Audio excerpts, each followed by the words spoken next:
Hello and welcome back to the SuperCoach Corner podcast for a combined team reveal. We have today a nice little special episode.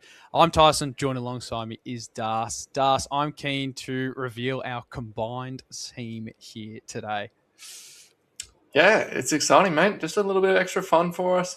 Got to go a little bit left field. Maybe some guys that were wanting in our main sides but couldn't quite justify it or had the kahunas to put them in. They've made this fun. So it's excited. A few nice point of difference that, like, honestly, every single one of these picks I have probably made their way into my team at some point throughout the preseason. So they're all genuine options, and I'm keen to get stuck into it. And the thing I like the most about it is it is a little bit left field. Like, it's not like every other team that you'll see out there. So it's exciting, mate. Yeah. We'll keep all the genuine locks going into, at least what we see, the genuine locks going into the 2026 season, because they just should be in everyone's side. So, we'll keep those, but every other player is definitely a point of difference option. Let's just get straight into it, I reckon.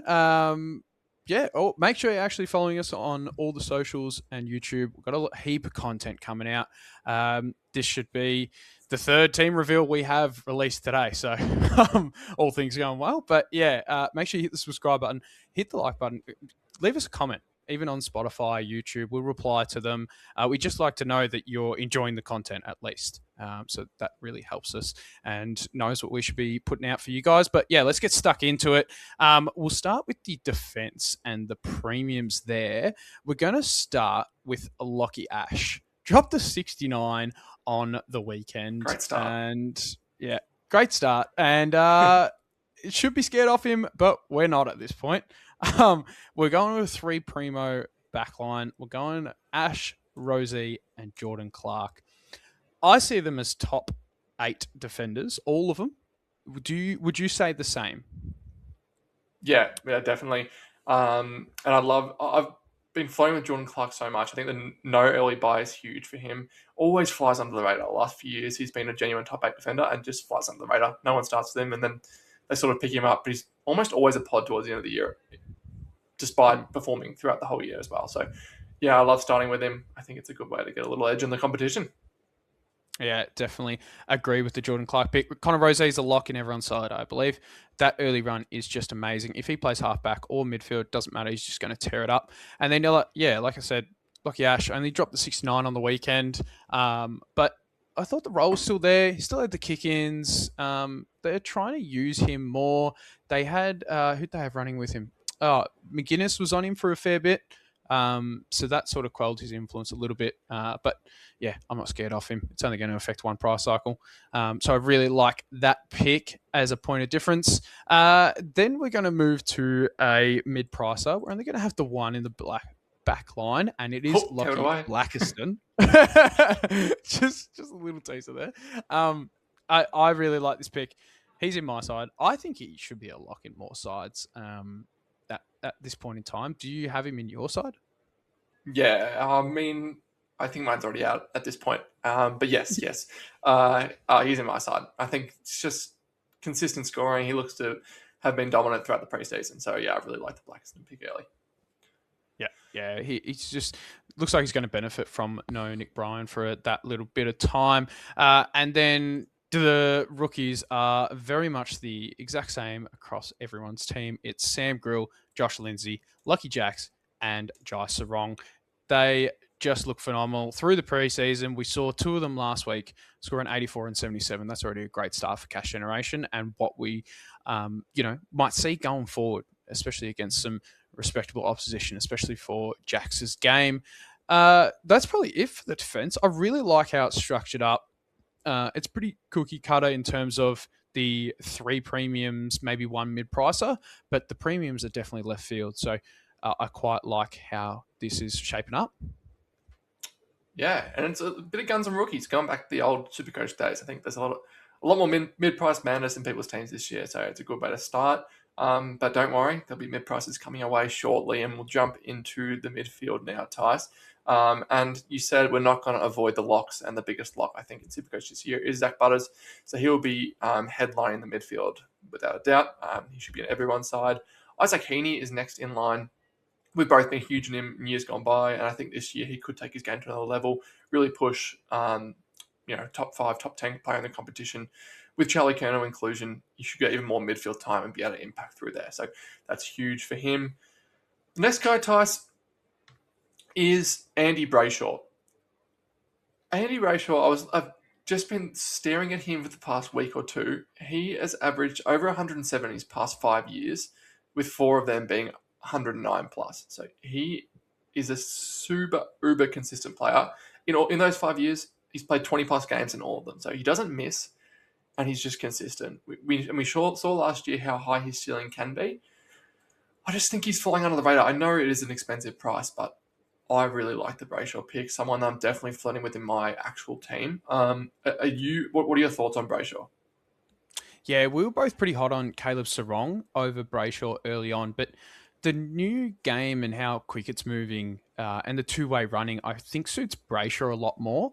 And he's a bit more of that pod price. We saw it last year. You just stated the massive consistency that he's had over the last 4 years, and there's no reason why he can't keep that up. No early buy is massive, especially when a lot of people are aiming for these other guys like a Noah Anderson, a Sam Walsh, because they've started really well in round 0, but they have that early buy, and it's really going to hurt them come in those rounds. So, yeah, I really like this Andy Brayshaw pick too, and I think I'm warming to it as well. He's not currently in my side, but I really like this pick. Yeah, I love it, and I expect big things from him this year. Next guy, Tice, was batting deep in the midfield. So the next guy is currently in 0.6% of teams. Crunch some numbers, and over the last 2 years, in the 16 games that he's had over 60% CBAs, he's averaged 111. So we know when he's got his body right and he has the role, which we think he will, he dominates and he scores really high. Jai Caldwell, he was the face of the pod in the back half of last year. Well, I just genuinely think it is good buying at 540k. Like I said, if he gets that role, he's a proven performer. So 111, it's hard to argue with those numbers across a 2-year sample size. I know there's games where he's come back from injury where he didn't have the same time on ground or time in the midfield that I didn't take into consideration when crunching the numbers. But when he's back and fully fit and firing, he's definitely a good performer and can score well in SuperCoach. Yeah, definitely like all those points. The only thing that I really like this pick, but the only thing that I have is when I'm picking a premium in my side, I need them to be what I predict to be top of the line. I don't think he's got that top of the line potential, but you're saying 111 as the average when he gets 60% CBAs. He's clearly going to be their guy moving forward. He's only 25. Yes, they've got Darcy Parish coming back, but it looked like based on that practice game, they're going to phase Merritt out of that midfield because he's probably on the outer. But Caldwell and I guess Parish will then lead that midfield with that young brigade coming through. So he could even just be the number one guy for Essendon. And he's got those years under his belt now. He's coming into his 8th season. So I really like it. But I don't think I have the balls to do it myself. So I like it in this team. Yeah, I'm in the exact same boat. He's been so close, but yeah, it's hard to justify it. But I think there's huge upside, hence why he's in our combined team.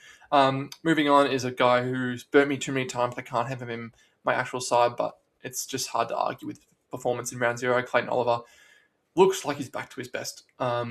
He was running on top of the ground, getting involved in link-up play and transition play. And obviously his best inside work as well, which is where he does his best work. At 500k, it's supremely underpriced. I think there is heaps of upside. He is a burn man. He's burned a lot of people before, but it looks like he's got a refresh start at GWS. Yeah, the refresh start. I'm big on this pick. I was big on this pick when Tom Green was still fit. And now that he's out and he's just going to take that Tom Green role, I think it's only going to get better. So, had a great start to the year. And, it's definitely a risk. At 500k, it's okay, though, because he could easily get up to 600k. Look, if he gets up to 600k, you're not going to flip him because he's clearly scoring well. But he could be there or thereabouts. And I think it's good value for money at 500k on the dot. Yeah, I couldn't agree more. Moving on, Tice, here we get into a bit of mid-price madness. So next guy has had a role switch, playing off halfback, in his 2 games in it so far in the preseason. He scored 103, and then in round 0, just gone, he scored 100. Sorry, he scored 133 in preseason, 102 on the weekend. It's Marcus Windhager with that move to halfback. It is that elevated mid-price price at 440k, but expect him to get defensive DPP.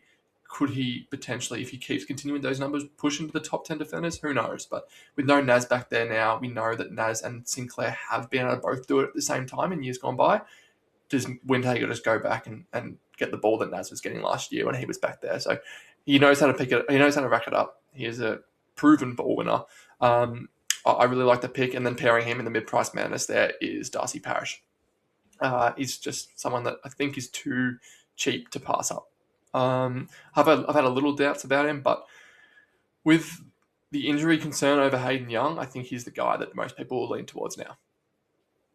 Yeah, I think so as well. Look, it's come out just recently that Hayden Young is all but confirmed to play this week, and he was just sitting out training. So, look, that's a positive sign. But if you've got someone under an injury cloud around that price, or you've got a guy that's going to get that role that we want from both of them without an injury cloud, you may as well go for the guy without the injury cloud. So that's why we've gone Darcy Parish here and not and chosen to fade Hayden Young, I guess, which is a bit different compared to other sides. Yeah, couldn't agree more. And then one last mid-price, so we're batting pretty deep in the midfield. Tanner Bruin at M8. He just showed on the weekend what he can do. I think I looked today, we put a post out about a month ago now, but he was in 6% of teams or something like that, and sort of highlighted him as a pod to keep an eye out. He's now in 40% of teams. So he's shown in the preseason and in that round 0 game that he should be in everyone's radar and should probably be in everyone's team as well. So that's great buying. And then to round out the bench, pretty much like everyone else, we're just guessing with these midfield rookies, but we've got Dyson Sharp, who's been confirmed for a debut today. Jack Carroll, who scored 54 on the weekend. I couldn't be less confident about that pick, but we'll run with it. And then Tom Blamirez or Blamires, fingers crossed he gets a game. But that's rounds out the midfield. Yeah, nice on that midfield. Like you said, yeah, the mid rookies are pretty sparse at the moment. So we'll wait and see on teams on that one before deciding on those. But yeah, love the Bruin pick. We've been so hot on it since Team Picker opened, really, for 2026. And yeah, it's now finally coming into fruition at 45% owned. So it looks like everyone else is catching on. Let's go to the ruck line here, Das. Are we batting with 2 rucks or just the one? Oof. Yeah, 2 rucks, but one not 2 primos. So we've talked a lot on our channel, Tice, about Tim English and Brodie Grundy, and we had to put a ruck podcast out recently, sort of comparing those two and who we think's going to top the line. Tim English, I think, is definitely the value option, but with this team, we've gone with the big dog, who we both think is going to finish the year as the number 1 ruck. Brodie Grundy just will be a proven captain option every single week, which is what you want, obviously. So he is a star, and then we've got Lockie McAndrew at R2. Just going to keep it back into the cookie cutter set up for a little bit there. So he's at R2, and then Liam Reedy at R3. So high ownership with those two, but Brodie Grundy a little bit different, paying up, but I think he'll be definitely worth it. Yeah, definitely going to provide those great scores. Proved it on the weekend as well. So yeah, really like what we've seen from Grundy. We obviously both, like you said, see him as number 1 finishing ruck. So, but on the 2 rookies that are sort of, rookie price players that are in there, Lockie McAndrew, obviously is looking to be favoured ahead of Riley O'Brien at this point. But Riley O'Brien went back to the VFL or whatever at Sample and dominated, kicked 4 goals and something like that, and just, racked up a ton of possessions. Was insane. And he is a vice captain for their side as well. I think people are forgetting. So, I don't know. Maybe McAndrew's going to... It's going to be a dual ruck setup because they've got the 5 spots on the bench, which I don't really like as an R2. So it's definitely one to see on the teams when they are put out.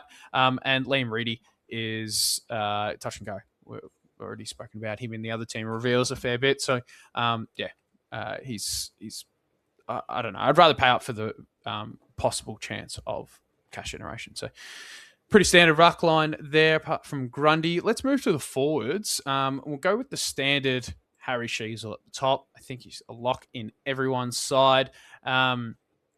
Just for good reason. And we're running a bit low on cash here because we're batting really deep in the midfield. So we then drop down to Flanders, who's also in everyone's side. So only just the two, I guess, premiums. I'd say Flanders is a premium at this point in the forward line. Yeah, nice. You can't go wrong with either of those guys. I think it should be a lock in pretty much every side. Yep, that's pretty standard, I'd say. We're going to go for a guy, the mid price is going to continue in the forward line.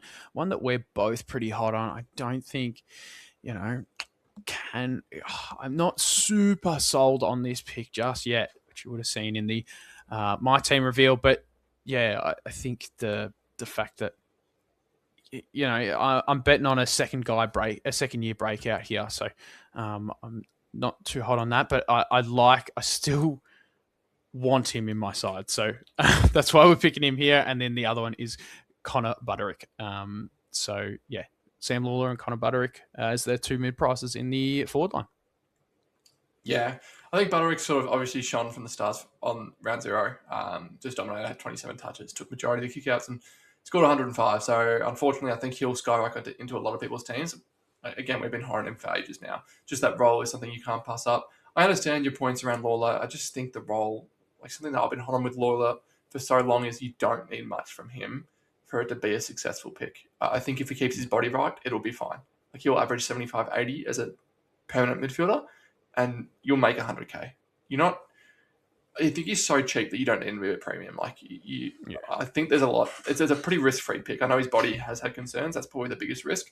But I think in terms of his scoring potential, I feel like it's pretty safe. Yep, agree with that. That's why I'm still looking at him in my side. So yeah, that's just is what it is at this point. We'll wait and see. Maybe teams might change my team around, and yeah, I end up fitting him back in. So we'll see on that. But then the rest of the forward line is pretty standard, to be honest. Philippou and Devon Robertson on field with Todd Marshall and Leo Lombard to rock out the bench. I'm more sold on Robertson's role over Marshall's in terms of the scoring, just because of that CBAs. And to round it out in the flex, you can't build a team without Jacket Smith this year. So we weren't going to miss him out. It'd be pretty funny if we faded him. But that's a pretty good side, I'd say. Very different.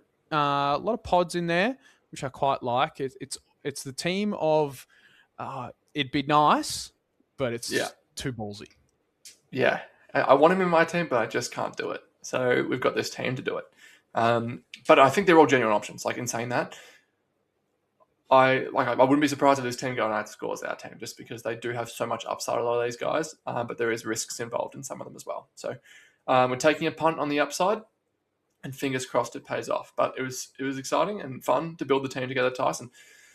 We'll be nurturing this throughout the year as well. So keep an eye out, keep an ear out, and see how we go with this. But again, check our channel because we'll both have our individual team reveals out as well at the moment. So go ahead if you want to see how ours have lined up. We both don't know each other's teams when we announced it. So there'll be a bit of surprise there and a bit of revealing, which is good. But I think that sort of sums up this video, Tyson. We'll see you in the next one. Yeah, sounds good. Thanks, Daz. Thanks, Tyson.